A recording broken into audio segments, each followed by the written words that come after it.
Critics say that when he took office, President Biden, setting the policy, you enforcing the policy, sent a clear message to prospective migrants.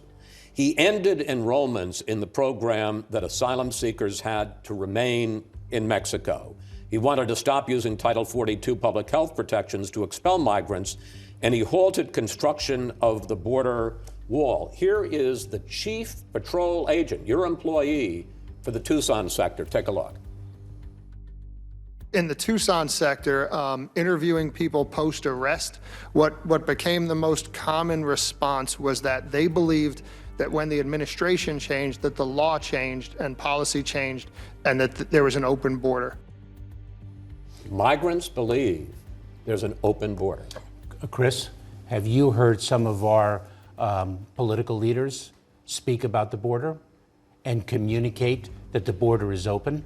I don't think the more than 1.5 million people who have been removed or expelled from the border would consider the border open, but political leaders communicate that the border is open. That is music to the smugglers' ears, and the smugglers themselves spread. Wait. You're going to blame this all on Republican critics? Absolutely not. Absolutely I mean, you're not not going to say that the administration and the policies on Remain in Mexico or Title 42 or stopping construction of the wall, that had no impact?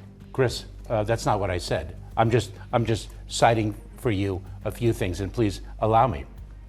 Number one, they use that rhetoric. Number two, we're dealing with smuggling organizations that are far more sophisticated than they were when I prosecuted them for 12 years as an assistant United States attorney and as the United States attorney. They spread disinformation, they spread misinformation, and the like. What do you think will happen when Title 42 ends, if it does end in May? Because Greg Abbott was saying that the number could increase by about 18,000 a day, which would be about 6 million a year, which is obviously a lot more than the 2.3 million they saw in 2022. Do you think that this is just going to get absolutely out of control?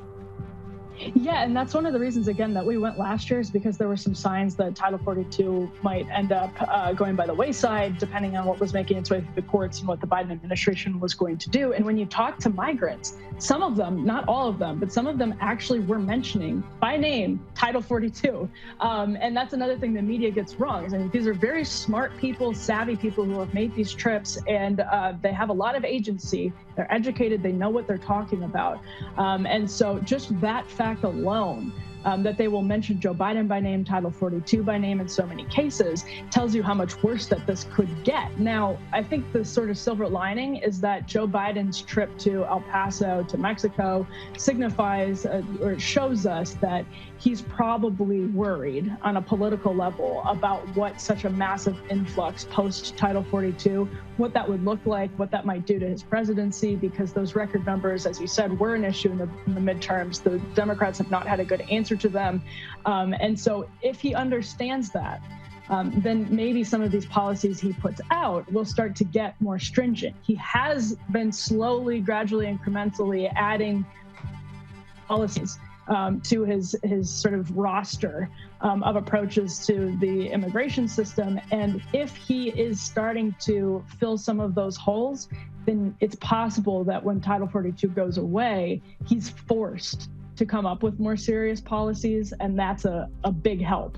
I'm not super optimistic that's the case, but there are some good signs. There are some signs in the right direction that he understands just on a purely political level that this could be a disaster. And Title 42, as you know, has been challenged by this administration from the start, similar to Remain in Mexico. Title 42 has never been fully welcomed and grasped by the administration. And as a result, that has aided in the surge in migrants coming to the U.S. But once Title 42 goes away, there will be absolutely zero enforcement on the border. Title 42, even if used at 50% of the time, at least has served as some type of deterrent on the border. But once it goes away, there will be nothing.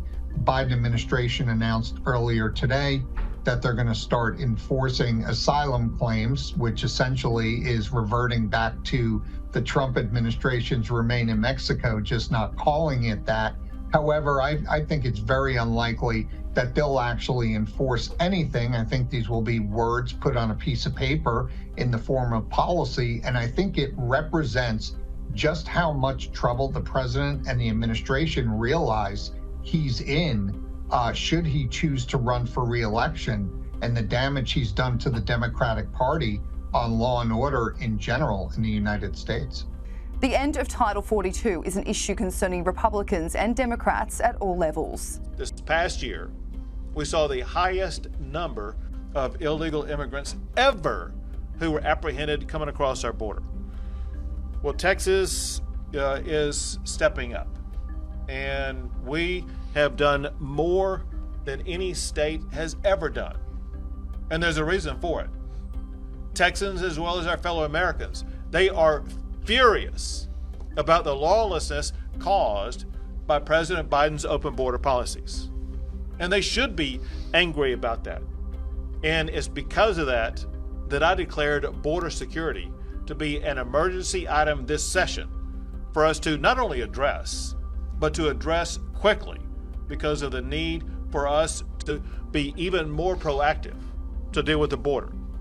There are several reasons why we need to be more proactive. The upcoming elimination of Title 42 is going to be bringing even more people across our border. It is expected to expire in May. According to federal estimates themselves, they said that once Title 42 is eliminated, we can expect up to 18,000 people crossing the border a day. Calculate that, and that would be more than 6 million people crossing the border a year.